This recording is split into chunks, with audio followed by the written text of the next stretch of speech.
এই যে এখানে আইন শৃঙ্খলা বাহিনী ছিল, বিএনপি ছিল, জামাত ছিল, তারপরেও একেবারে আওয়ামী লীগ এই শক্তি কোথা থেকে পেল যে পুরোপুরি সরকারি গাড়িতে হামলা করা, একেবারে ইয়াতে মানে আপনার জেলখানায় হামলা করা, এই শক্তিটা কোথা থেকে পেল মনে হচ্ছে আপনার কাছে? আমার কাছে কোথা থেকে পেলো সেটা একটু পরে আসছে, কিন্তু এটা হচ্ছে কেন, হইলে লাভ ক্ষতি কি? কারণ প্রত্যেকটা ঘটনাতে একটা বিষয় থাকে যে কেন কি হচ্ছে।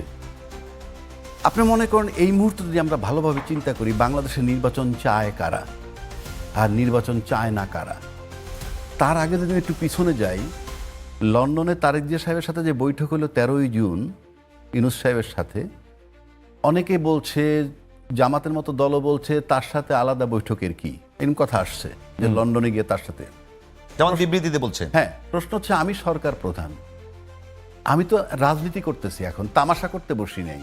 সবাই রাজনীতি করে। গোপালগঞ্জে আজকে যে হামলা করতেছে আওয়ামী লীগের লোক, আমরা বলতেছি সন্ত্রাসী কার্যক্রম, কিন্তু তাদের দৃষ্টিভঙ্গি তারা করতেছে রাজনীতি। সবাই রাজনীতি।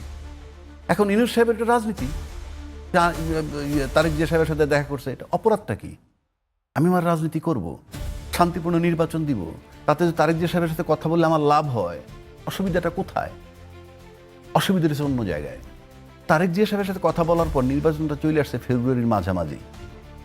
তার আগে কিন্তু তারেক জিয়া সাহেব মানে বিএনপি লন্ডন, বিএনপি ঢাকা একই কথা বলতেছিল যে আমরা ডিসেম্বরের মধ্যে নির্বাচন চাই। পাশাপাশি আমাদের সেনাপ্রধানও বলছিলেন ডিসেম্বরের মধ্যে একটা নির্বাচন হওয়া সম্ভব। কিন্তু যেই মুহূর্তে, এবং তার পাশাপাশি কিন্তু বিএনপি ঢাকা বলছিল 2 জন উপদেষ্টা এবং খলিলুর রহমান সহ 3 জনের পদত্যাগও চেয়েছিল। বাট লন্ডনে কিন্তু সেই খলিলুর রহমানই তারেক জিয়া সাহেবকে রিসিভ করছে। অর্থাৎ তারেক জিয়া সাহেব উনি যৌথ বিবৃতি উনি পড়ে শুনাইছেন, তার মানে ওটাকে এন্ডোর্স করা হয়েছে। ঠিক সেখান থেকে আমার কাছে মনে হয় বিএনপির লায়ন পার্ক ঢাকায়, শুধু বাইরে তো তারেক জিয়া রহমান সাহেব একা বাইরে, আর সবই তো ঢাকায়। ঠিক সেখান থেকে আমার কাছে মনে হয় একটা ফাটল ধরছে যে নির্বাচনটা নিয়ে কি হচ্ছে তাহলে। কারণ ডিসেম্বরের মধ্যে বিএনপিও চেয়েছিল এবং সেনাপ্রধানও চেয়েছিলেন, সেটা যখন ফেব্রুয়ারিতে চলে গেল, তখন আমার কাছে মনে হচ্ছে এইরকম যে প্রত্যেকটা লোকের কিন্তু একটা ওভারসিজ সাপোর্ট বলেন বা অন্য কোনো শক্তির সাপোর্ট থাকে। যেমন Awami League is identified by whom they are backed. Awami League সম্পর্কে একটা পরিষ্কার ধারণা আছে মানুষের যে এই ব্লকের ওই ব্লকের। আপনি গ্লোবাল ভিলেজে কিন্তু এখন মানুষ মনে করে কি বাংলাদেশেই বুঝি শুধু গ্লোবাল ভিলেজ মানে গ্লোবাল রাজনীতি আছে, না, আপনি উন্নত বিশ্বে কানাডাও রাজনীতি আছে। ইংল্যান্ডের নির্বাচনের বেলায়ও দেশের টার্নিং পয়েন্ট যারা করায় বিশ্বের, সেই আমেরিকা রাশিয়ার প্রভাব থাকে। ঠিক, এটা তামাশা না, এটা শুধু বাংলাদেশ না। মানুষে মনে করে শুধু বাংলাদেশেই বুঝিতে হয়, নো, সেটাকে আপনি খুব সাহসের সাথে ডিপ্লোম্যাটিক কায়দায় ট্যাকেল করতে হবে। সেখানে আমরা একটা পরিষ্কার ইউনূস সাহেব সম্পর্কে কথা আছে, তার ওভারসিজ সাপোর্ট কে, আমার ভাঙার দরকার নাই। আওয়ামী লীগ সম্পর্কে একটা ধারণা আছে, তার ওভারসিজ সাপোর্ট কে। বাট আমি যদি বিএনপির দিকে তাকাই, সেটা কিন্তু ক্লিয়ার না। একটা জিনিস দেখেন, একদম পরিষ্কার আপনি হইতে পারতেছেন না। যেটুক পরিষ্কার হওয়া গেছিল সেটা লন্ডন মিটিংয়ের পরে মনে হইতেছে এই যে তারেক জিয়া সাহেব ইউনূস সাহেবকে একটা কোঅপারেশন করতে চাইছেন সুন্দর একটা নির্বাচনের জন্য। কিন্তু সেটা যখন এখানে এসব পর এটা ফেব্রুয়ারি শিফটিং হয়ে গেল, তখন একটা টালমাটাল পরিস্থিতি। আবার নির্বাচন চাচ্ছে না জামাত, শর্ত কি পিআর সিস্টেমে করবেন। আচ্ছা, এনসিপি বলতেছে কি সংস্কার, বিচার ইত্যাদি, মানে প্রত্যেকটা ইস্যুই কিন্তু নির্বাচনের ক্ষেত্রে অন্তরায়। মানে আপনি সব তো করতে পারবেন না। আপনি যদি ফেব্রুয়ারিতে নির্বাচন করতে চান, তাহলে আপনাকে ডিসেম্বরে তফসিল দিতে হবে। আর ডিসেম্বরে তফসিল দিতে হইলে সেপ্টেম্বরের মধ্যে আপনার নিশ্চিত হইতে হবে যে লন্ডনের যে শর্ত ছিল সংস্কার, বিচার, যে অগ্রসর যে পরিস্থিতিটা দেখবেন, সেটা কিন্তু সেপ্টেম্বরের মধ্যে ইনশিওর হইতে হয়। পাশাপাশি আপনি নির্বাচন করতে গেলে এটা আপনার সংবিধান দরকার। এখন তো সংবিধান আমাদের লিকুইড ফর্মে আছে, কেননা পিছনের যে সংবিধান অরিজিনাল যেটা, সেটা তো আমরা নাই এই মুহূর্তে।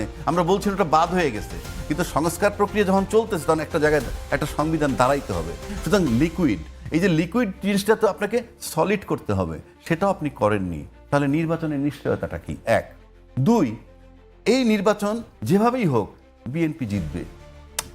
আজকে হইলো জিতবে, 6 মাস পরে হইলো জিতবে, হয়তো কিছু সিট কমতে পারে, সেটা ভিন্ন কথা।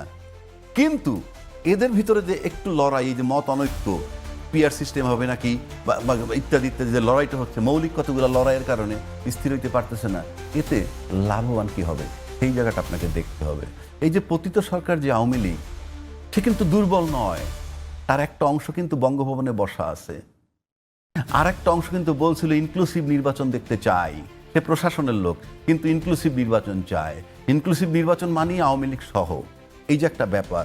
এইটা যদি আপনি ওইভাবে চিন্তা করেন, তাইলে আপনি দেখবেন যে এই নির্বাচনটা যদি না হয়, কথাটা বোঝার চেষ্টা করেন, যদি নির্বাচনটা কোনো কারণে নাই, এই যে চলমান ঘটনা গোপালগঞ্জে যা ঘটছে, এটা যদি আরো চলমান থাকে, আজকে গোপালগঞ্জ, কালকে যদি এটা আরো বড় আকারে হয়, তাহলে আপনি যদি নির্বাচন দিতে না পারেন, তাহলে কি হবে? ইউনূস সাহেব চলে যাবে। আমি আপনাকে বলে দিচ্ছি, ইউনূস সাহেব চলে যাবেন, যেহেতু উনি কমিটমেন্ট দিয়েছেন যে আমি জুনের মধ্যে চলে যাব। যদি উনি নির্বাচন না দিয়ে চলে যায় আর এরকম পরিস্থিতি বিরাজমান থাকে, তাহলে কিন্তু তৃতীয় কারো কাছে ক্ষমতা দিতে হবে। এবং ইউনূস সাহেব যদি চলে যায় এবং তৃতীয় কারো কাছে যদি ক্ষমতা দেয় বাংলাদেশে, এনি তৃতীয় ব্যক্তি আপনি যাকে আনেন, যে কর্নার থেকে আনেন, তার তো সরাসরি পলিটিক্যাল পার্টির লোক তো আর আনতে পারবে না। আনতে হবে যে পলিটিক্যাল পার্টিতে ইনভলভ না। আমি তো বিএনপির তারেক জিয়ার সাথে ক্ষমতাটা দিয়ে যাবে না, কিংবা জামাত ইসলামের কারো কাছে ক্ষমতাটা উনি দিয়ে যাইতে পারবে না। ওদেরকে আসতে হলে নির্বাচনী প্রক্রিয়া হবে। আর এরকম খারাপ পরিস্থিতি তৈরি করে যদি ক্ষমতা কারো কাছে দিয়ে যেতে হয়, তৃতীয় কারো কাছে, সেটা দিয়ে উনি গেলে যেতেও পারেন। কিন্তু সেই তৃতীয় ব্যক্তি যেই হোক না কেন, সে কিন্তু পতিত সরকারের লোক হবে। কেননা প্রশাসনের লোক আনেন, তার লোক; সাবেক সচিব আনেন, তার লোক; সাবেক বিচারপতি আনেন, তার লোক; যাকে আনবেন তার লোক। এটা হবে ফ্যাসিজমের জন্য সবচেয়ে বড় বিজয়, যে নির্বাচন যদি না হয় এবং ক্ষমতা যদি তৃতীয় কোনো ব্যক্তির কাছে যায়, সেটা সেই তৃতীয় ব্যক্তি যেই আসুক না কেন, ডাইরেক্ট প্রত্যক্ষভাবে হোক আর পরোক্ষভাবে হোক, সে তাদের রিপ্রেজেন্টেটিভ টু সাম এক্সটেন্ট। সুতরাং সেই কারণে এই যে কতগুলো শক্তি আইডেন্টিফাই, কে কোন বলয়ের, ইউনূস এক বলয়ের, আওয়ামী লীগ এক বলয়ের, কিন্তু বিএনপির বলয়টা ঠিক নাই। সুতরাং বিএনপি নির্বাচন আসলে কি হবে? 5 বছর ক্ষমতায় থাকবে।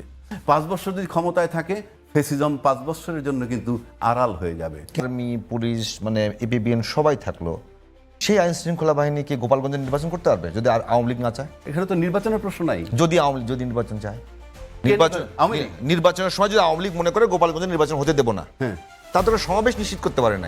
না, আমি আপনি সে নির্বাচন নিষেধ করবে কেন? নির্বাচন যদি জাতীয়ভাবে বানচালই হয়ে যায়, বানচাল যদি হয়, তৃতীয় ব্যক্তি গেলেই তো তাদের লোক যাচ্ছে, আওয়ামী লীগ না। বাট সে ওই ফ্যাসিজমটা ফেভার করবে। আপনার ফ্যাসিজম প্রশাসন তাদের সব জায়গায় তার। সুতরাং আপনি, এবং প্রশাসনের টপ অর্ডার যেটা, আমি নিচের অর্ডার বলছি না, টপ অর্ডার, আপনি পুলিশের টপ অর্ডার আসেন, আর্মির টপ অর্ডার আসেন, সচিবালয়ের টপ অর্ডার আসেন, সবই কিন্তু তাদের। আর একমাত্র আর কয়েকদিন পরে 1 বছর হবে সরকারের। ঠিক এই 1 বছরের সরকার তাহলে অর্জন কি করলো? করবে কি? সরকার অর্জনটা করলো কোথায়? করতে পারলেন না তো আপনি। সেটাই তো আমি বলতেছি, আপনি অর্জন করতে পারলেন না। সুতরাং ইউনূস সাহেব যদি চলে যায়, ক্ষমতাটা তৃতীয় ব্যক্তির কাছে যাবে, সেটাই ফ্যাসিজমের পক্ষের হবে। এবং সেই জন্যই ষড়যন্ত্র চলছে নির্বাচন যাতে না হয়। এই জন্য বারবার আমি বলতেছি, বিএনপির দায় দিব, ওনাদেরকে দায় দিব। আপনারা যে কোনো ফর্মে পারেন, ওনাদের প্রথম উচিত ছিল এনসিপিকে গিলে ফেলা। কিভাবে? ভালোবেসে। আপনার পৃথিবীতে সবচেয়ে দামি অস্ত্র কিন্তু ভালোবাসা। এখনো সবচেয়ে দামি অস্ত্র ভালোবাসা পৃথিবীতে। যে যত বলেন, বুলেট দিয়া, মাইরা, কাইটিয়া, নিজের সন্তানরে পিটাইও আপনি ঠিক করতে পারবেন না। Love is the best weapon in the world. আপনারা যদি শুরুতে তাদেরকে গিলে ফেলতেন, কিচ্ছু হইতো না। ওখানে আপনারা ভুল করেছেন, আপনারা গিলে ফেলেননি। রাষ্ট্রপতিকে অপসারণ করা ছিল ফরজে আইন। You have miss the bus. আপনি এখন আপনারা বুঝতেছেন হারে হারে যে একটা সরকারের অর্ধেক হইল আওয়ামী লীগ, পতিত সরকার। উনি তো চকের ইমাম না, ও তো ওই সরকারের খাচ্যতের একজন লোকই। সেই লোকটাকে আপনি পাশে বসায় রেখে কালকে আপনি নির্বাচন করে আসলেও কিন্তু আপনার তাকে নিয়ে সহাবস্থান করবেন।